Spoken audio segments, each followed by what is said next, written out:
જય શ્રી કૃષ્ણ. અત્યારે ઉષ્ણકાલમાં પ્રભુ ફૂલમંડળીમાં બિરાજે છે. દ્વિતીય પાઠથી ફૂલમંડળી ચાલુ થાય છે અને દ્વિતીય પાઠના દિવસે ગુલાબની ફૂલમંડળી આવે છે અને પ્રભુ તેમાં ખૂબ જ પ્રેમપૂર્વક બિરાજે છે. આ ફૂલો છે એ વ્રજભક્તોનું સ્વરૂપ છે. ફૂલની કુંજમાં પ્રભુ પધારે છે અને ભક્તોનો ભાવ અંગીકાર કરે છે.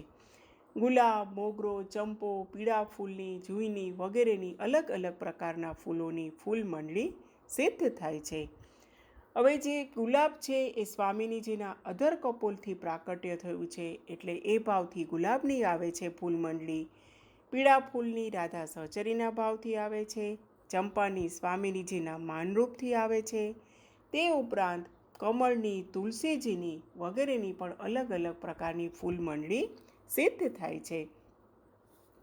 રાજભોગની ફૂલમંડળી જે આવે છે એમાં ચારે યુથાધિપતિનો ભાવ છે અને જે સાંજના જે આવે છે ફૂલમંડળી તેમાં સખી તથા સહચરીના ભાવથી આવે છે. ફૂલન કી મંડલી બેઠે જहाँ રસિક ગિરિધારી, ફૂલન કી મંડલી બેઠે જहाँ રસિક ગિરિધારી. હવે આ જે ફૂલમંડળીમાં પ્રભુ બિરાજે છે એ અલગ અલગ પ્રકારના પુષ્પોથી આપણે ફૂલમંડળી સજાવીએ છીએ અને તે ઉપરાંત ગૃહ સેવામાં અને મંદિરમાં આપણે જે પ્રભુજીને માળાજી બનાવી અને સમર્પિત કરીએ છીએ એટલે કે અલગ અલગ જે પુષ્પો છે એ પરોવીએ છીએ અને માળાજીના રૂપમાં પ્રભુને સમર્પિત કરીએ છીએ, તેના ચરણોમાં ધરાવીએ છીએ. તો ત્યારે જે આ ફૂલો છે જે વ્રજભક્તના સ્વરૂપમાં બિરાજે છે તે ખૂબ જ પ્રસન્ન થાય છે અને શું કહે છે કે તમે મારો પ્રભુ સાથે અંગીકાર કરાવ્યો, તમે તેના ચરણ કમળમાં મને સમર્પિત કરાવ્યો, તેથી તે તમને ખૂબ જ આપણને આશીર્વાદ આપે છે.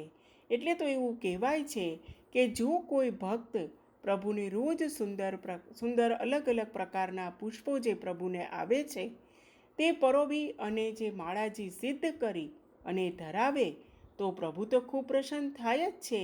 સાથે સાથે વ્રજભક્તો પણ ખૂબ જ પ્રસન્ન થાય છે જે ફૂલરૂપી ફૂલમાં બિરાજે છે. તેથી જ શું કહેવાય છે કે આ જે ફૂલરૂપી વ્રજભક્તો છે તે ખૂબ જ પ્રસન્ન થાય છે જ્યારે પ્રભુને અંગીકાર થાય છે, સમર્પિત થાય છે અને શું કહે છે ખીલીને કે હવે અમારો પ્રભુ જલ્દી અંગીકાર કરશે.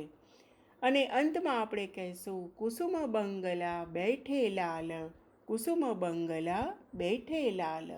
શ્રીનાથજી બાવા કી જય. જય શ્રી કૃષ્ણ.